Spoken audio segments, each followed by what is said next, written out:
Hello everyone, this side Mohit Hussain here. बहुत बहुत स्वागत है आपका हमारे यूट्यूब चैनल के ऊपर। जैसे कि आपको पता ही होगा, बहुत सारे बच्चों के जो है मई में अब यूनिट टेस्ट शुरू होने वाले हैं। आज हो गई है 10 मई, किसी के मई के सेकंड वीक में है, किसी के मई के थर्ड वीक में है। यानी कि हर बच्चे के यूनिट टेस्ट जो है वो शुरू होने वाले हैं। और बहुत सारे बच्चे ऐसे भी जो कन्फ्यूज है कि हम अपनी प्रेपरेशन कैसे करें, कैसे ना करें, कौन सा चैप्टर पहले करें, कि हमारे लिए क्या बेस्ट टाइम होने वाला स्टडी के लिए, हम बेस्ट टाइम टेबल कैसे बनाएं। तो उन सारी बातों के बारे में आज हम डिस्कस करने वाले हैं, ताकि आपके जो बच्चों के जो मई के यूनिट टेस्ट हैं वो आराम से निकल जाएं। चाहे आप क्लास 10th के बच्चे हो, क्लास 8th के हो, क्लास 12th के हो, सारी चीज़ों को मैं आज इस वीडियो के अंदर एक्सप्लेन करूंगा। ठीक है, तो वीडियो में बने रहे और वीडियो को पूरा देखें। तो सबसे पहले हम शुरू करते हैं बी अटेंटिव। यानी कि आप जैसे भी क्लास में जाते हो, क्योंकि बच्चों आज मैं भी आप स्कूल मैंने भी पार किया है, ऐसा कुछ नहीं है, मैं भी आपकी तरह ही था। आजकल के जो डेज है वो काफ़ी ज़्यादा बोरिंग चल रहे हैं, तो हम इसके अंदर स्कूल टाइम को इंक्लूड नहीं करेंगे। स्कूल टाइम के अलावा हम सारी बातें करेंगे।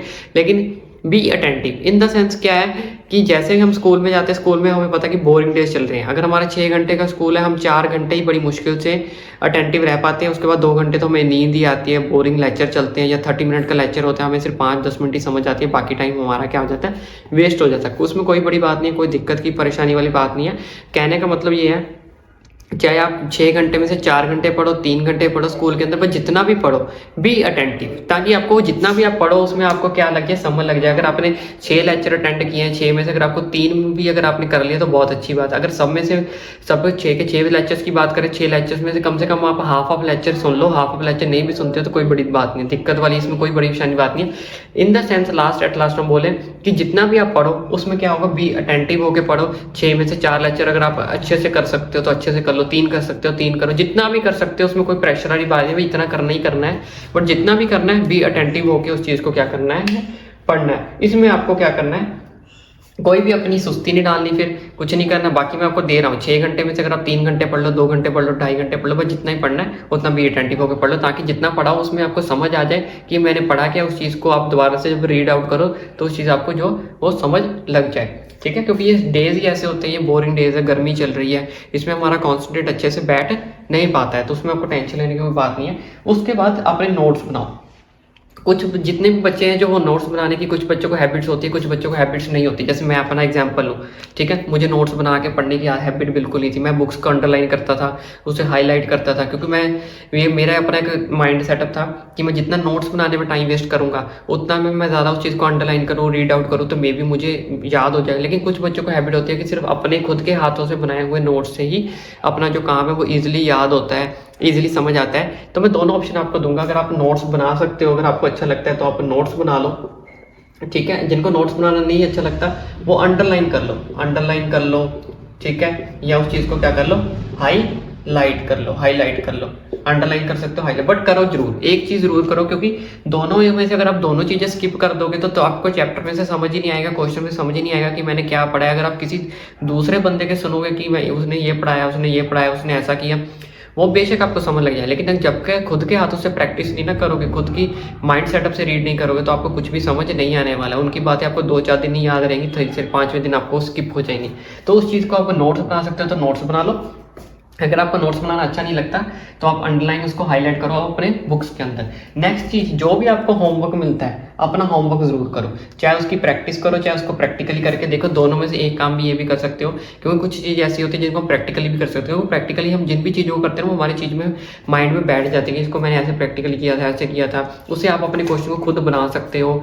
ये लेकिन अगर आपका माइंड शार्प है तो, क्योंकि कुछ लोगों का होता है माइंड शार्प तो होता तो जरूर है, लेकिन वो क्वेश्चन बनाने में क्या रहते हैं, असफल रहते हैं। मतलब उन्हें क्वेश्चन बनाने की टेक्निक जो है वो नहीं रहती, बनाने की कोशिश जरूर करते हैं लेकिन एट लास्ट गलत हो जाते हैं। तो वो चीज़ का वो क्या कर सकते हैं, वो प्रैक्टिस करो, अपने जो होमवर्क मिलता है उसको लिख के देख सकते हो, उसको लर्न कर सकते हो, किसी को सुना सकते हो, ठीक है। इसके बारे में आप किसी भी तरह इसको प्रैक्टिस में, बट मैं ये प्रेफर करूंगा कि आप रिटर्न करो। रिटर्न प्रैक्टिस जितनी भी करोगे उतना ज़्यादा आपको क्या करके ज़्यादा अचीवमेंट मिलेगी।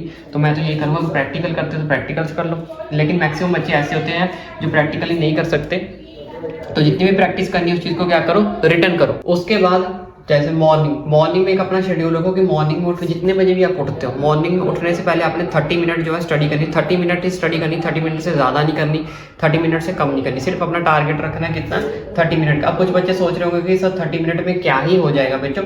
30 मिनट में जैसे अपना कोई लिटरेचर सब्जेक्ट कर लो, इंग्लिश का कोई चैप्टर पढ़ लिया करो डेली, अगर 30 मिनट को हम वीक के 6 दिन से मल्टीप्लाई करें तो कितने हो गए आपके 3-4 घंटे आराम से बन जाते हैं, 3 घंटे बन रहे हैं।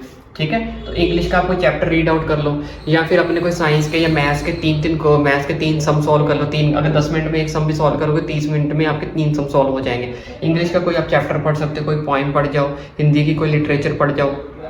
ठीक है, अकाउंट्स के कोई 2 सम कर जाओ, अकाउंट्स का कोई एक होता है एक कर दो, लेकिन एफर्ट्स तो करो ना, धीरे धीरे अपने आप टाइम आपका इंक्रीज होने लग जाएगा। लेकिन अगर आप सोचोगे सर 30 मिनट्स में होएगा ही क्या, ठीक है ना। अब मान लो मैं चलो एक मैथ्स का एग्जांपल ले लेता हूँ। अगर मैथ्स के आप 3 सम करते हो 30 मिनट्स में, तो हफ्ते में हमारे पास क्या हुए 6 दिन हुए, 3 × 6 18 सम आपके एक वीक में होते हैं।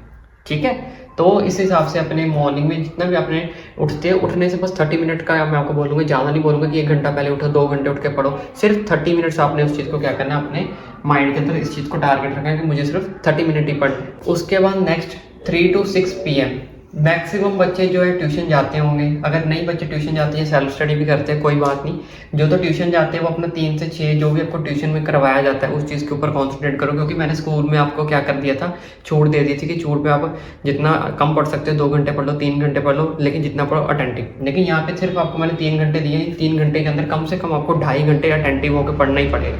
ठीक है, 2.5 घंटे जितना भी टीचर पढ़ाता है, मैडम पढ़ाती है, जितनी भी जो भी ट्यूशन पे, और यहाँ पे अपने मेन सब्जेक्ट्स को कवर करो। ठीक है, जैसे अकाउंट्स वाले अकाउंट्स करो, अपनी इकोनॉमिक्स कवर करो, 10th वाले अपने साइंस, मैथ, SST ये 3 सब्जेक्ट को मेनली कवर करो। जो अगर आपको कोई आपका इंग्लिश वीक है तो आप इंग्लिश को कवर करो, फिजिक्स बायोलॉजी अपनी कवर कर लो। जैसे मेन सब्जेक्ट आपने कवर करने हैं ट्यूशन पे जितना हो सकता है, उसमें मेन सब्जेक्ट को कवर करो। और जो लाइटली सब्जेक्ट है जो आप अच्छे से कर सकते हो उसको बाद के लिए रख लो, या घर के लिए रख लो, या सेल्फ स्टडी के लिए रख लो, इस 30 मिनट के लिए रख लो। लेकिन ट्यूशन पे हमेशा आपने अपने क्या करना है, मेन सब्जेक्ट को क्या करना है, टारगेट करना है जितना हो सकता है।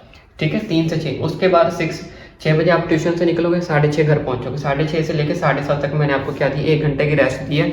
मस्ती मारो, फोन चलाओ, जो मर्जी करो, चैटिंग करनी है चैटिंग करो। समझ रहे हो समझ रहे हो ना। ठीक है, यूट्यूब चलानी है यूट्यूब चलाओ, जो मर्जी करो। उसके बाद 7:30 PM to 8:30 PM आपने फिर से स्टडी करनी है। अब इस 7:30 PM से आपने क्या करना है, अपना होमवर्क करना है। ये होमवर्क अपना स्कूल का भी आप कर सकते हो। ठीक है, ट्यूशन का होमवर्क मिला है तो ट्यूशन का कर लो, स्कूल का करना है स्कूल का कर लो, ट्यूशन का मिला है तो ट्यूशन का कर लो। लेकिन अपना होमवर्क करना है 1 घंटे के लिए, 7:30 से लेकर 8:30 के बीच। उसके बाद 8:30 आप अपना डिनर करो आराम से, कोई दिक्कत नहीं है। 8:30 से 9 o'clock तक डिनर करो, 9 से 9:30 फिर आप अपना मस्ती करो, फ़ोन करो, फैमिली के साथ टाइम स्पेंड करो, कुछ नहीं करना। ठीक है, 9:30 से लेकर 10:30 1 घंटा आपको ये एक्स्ट्रा सेल्फ स्टडी करनी पड़ेगी।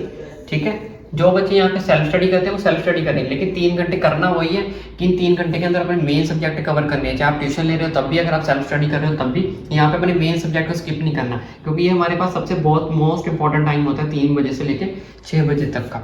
और ठीक है, 7:30 से 8:30 मैंने आपको 7:30 से 8:30 बता दिया। आपने होमवर्क करना है, चाहे स्कूल का होमवर्क मिले तो स्कूल का कर लो, ट्यूशन का होमवर्क मिले तो ट्यूशन का होमवर्क कर लो। और यहाँ पे 9:30 से 10:30 आपने क्या करना है, टेस्ट प्रिपेयर करना है। ठीक है, अपना कोई टेस्ट प्रिपेयर करो, वो भी सेम। अगर स्कूल में कोई टेस्ट मिला स्कूल का टेस्ट प्रिपेयर करो, ट्यूशन का मिला ट्यूशन, नहीं तो यहाँ पे अपने क्या करो, डाउट्स ढूंढो। अगर आपको कोई डाउट्स है जो अगर नेक्स्ट डे आपने टीचर से आस्क करनी है, चाहे वो ट्यूशन पे करनी है स्कूल पे करनी है, 9:30 से लेकर 10:30 तक आपने कोई टेस्ट प्रिपेयर करना है, या फिर अपने डाउट्स ढूंढने, भाई मुझे इस क्वेश्चन में डाउट है, ये ऐसे डाउट है। ठीक है, जितनी ज़्यादा आप प्रैक्टिस करोगे तभी आपको डाउट्स मिलेंगे, अदरवाइज आपको डाउट्स ही नहीं मिलेंगे। ठीक है, अपने टेस्ट की क्या करो, प्रिपेयर करो। ठीक है, क्योंकि हर दूसरे दिन या तीसरे दिन कहीं ना कहीं आपको टेस्ट मिलता ही मिलता है, चाहे स्कूल में मिले या ट्यूशन पे मिले, तो कहीं ना कहीं मिलेगा मिले। अगर नहीं भी मिलता तो आपको पता है अब मई में मेरे यूनिट टेस्ट होने वाले हैं, नेक्स्ट वीक से मेरे यूनिट टेस्ट है, तो अब मैं अपने टेस्ट की प्रिपरेशन करनी है। तो 1 घंटा अपनी आपके पास डे शीट आ गई होगी, ये सिलेबस आ गया होगा, दोनों में से एक चीज़ आपको मिल गई होगी, मे भी दोनों ही मिल गए होंगे। तो उसमें से पहला सब्जेक्ट उठाओ, या फिर वो सब्जेक्ट उठाओ जिसमें आपकी प्रेपरेशन बहुत कम हुई है अभी तक। ठीक है, ताकि आप उसको ज़्यादा टाइम दे सको। तो उसकी आपको क्या करनी है, टेस्ट की प्रेपरेशन शुरू करनी है, और उसमें से डाउट्स निकालने वो नेक्स्ट डे आपने पूछने हैं। ठीक है, इस हिसाब से आपने क्या करनी है, यहाँ पे अपनी टेस्ट प्रिपरेशन शुरू कर देनी है। जो आपका वीक सब्जेक्ट है उसको आप उठा सकते हो, जो आपका टेस्ट में आने वाला है। या फिर अगर आपको लगता है कि मुझे सारा थोड़ा थोड़ा आता है, तो जैसे ही आपकी डे शीट आई है, डे शीट के अकॉर्डिंग आपने जो फर्स्ट सब्जेक्ट का टेस्ट होने वाला है उसकी टेस्ट प्रिपरेशन शुरू कर दो। ठीक है, इस हिसाब से आपने अपनी क्या करनी है, टाइम टेबल अपना सेटअप करना है। अब लास्ट चीज़ मैं आपको बताऊंगा यहाँ पे वीकली टारगेट। अपना आपने क्या करना है, वीकली टारगेट रखना है। मैं ये नहीं बोलूँगा बाकी टीचर्स की तरह आप डेली इतना टारगेट करो, क्योंकि डेली में जितना जितना आप टारगेट अपने मन में रखोगे ना, उतने ज़्यादा बंदा हाइपर होता है, स्ट्रेस लेता है। यार अगर मान लो मैं आपको बोलूँ कि आज आपने एक चैप्टर खत्म करना ही करना है, by the way in case वो चैप्टर ना कंप्लीट हो पाया, ठीक है ना। कोई आपको प्रॉब्लम फेस होगी या चैप्टर लेंथी था या कुछ भी था, तो आपके माइंड में क्या आ जाएगा, स्ट्रेस आ जाएगा। नहीं भाई यार, ये तो मैं चैप्टर कंप्लीट करना ही करना था, आज मेरे से नहीं हो पाया, मैं क्या करूँ अब। ठीक है, मैं आधा घंटा फालतू पढ़ लेता हूँ, मैं 1 घंटा फालतू पढ़ लेता हूँ। अगर हम वो एक आधा घंटा फालतू पढ़ने की कोशिश भी करते हैं ना, वो स्ट्रेसफुल में ही निकल जाता है। तो आपने कुछ नहीं करना, अभी अपना कॉपी पेन उठाओ, एक पेपर पेन A4 साइज उठाओ, चाहे कुछ भी डायरी लो, उसके अंदर अपना एक वीकली टारगेट बनाओ। भाई मुझे इंग्लिश के इतने चैप्टर कंप्लीट करने हैं, मुझे बायोलॉजी के इतने चैप्टर 1 हफ्ते में कंप्लीट करने हैं, मुझे अकाउंट्स के 1 हफ्ते में 2 चैप्टर कंप्लीट करने हैं, 1.5 करना है, 3 करना है। ठीक है, वो 6-7 दिन जो आपके वीक के होते हैं, उन 6-7 दिन के अंदर उसको डिवाइड करो। मान लो अगर आप मंडे को नहीं पढ़ पाए, ट्यूसडे को ज़्यादा पढ़ लिया, ठीक है, वेडनेसडे को अगर आप किसी और सब्जेक्ट पे चले गए, ठीक है, इस हिसाब से अपना क्या शेड्यूल बनाओ। बस उस शेड्यूल के अंदर क्या रखना है, स्केड्यूल के अंदर, कि मुझे वीकली टारगेट जो है वो अपना कंप्लीट करना है। 6 दिन के संडे का रख लो कि संडे को मैंने अपना देखना है कि मेरा टारगेट सारा कंप्लीट हो गया, मेरा टारगेट कोई मिस तो नहीं रह गया। ठीक है, अपना 6-7 दिन के अंदर ऊपर नीचे करके आपने टारगेट को क्या करना है, कंप्लीट करना है। और 7th डे जो आपका संडे होता है, उस दिन आपने अपनी कॉपी पे जहाँ पे नोट डाउन किया होता है वहाँ पर टिक करके देखना कि हाँ भाई ये मैंने टारगेट रखे थे, ये मेरा टारगेट क्या हो गया, कंप्लीट आउट हो गया। तो इसी हिसाब से अपना क्या होगा, तैयारी कर सकते हो अपने मई यूनिट के प्रेपरेशन के लिए। अगर इसके अलावा भी अगर आपको कोई डाउट है तो मुझे कमेंट करके पूछ सकते हो।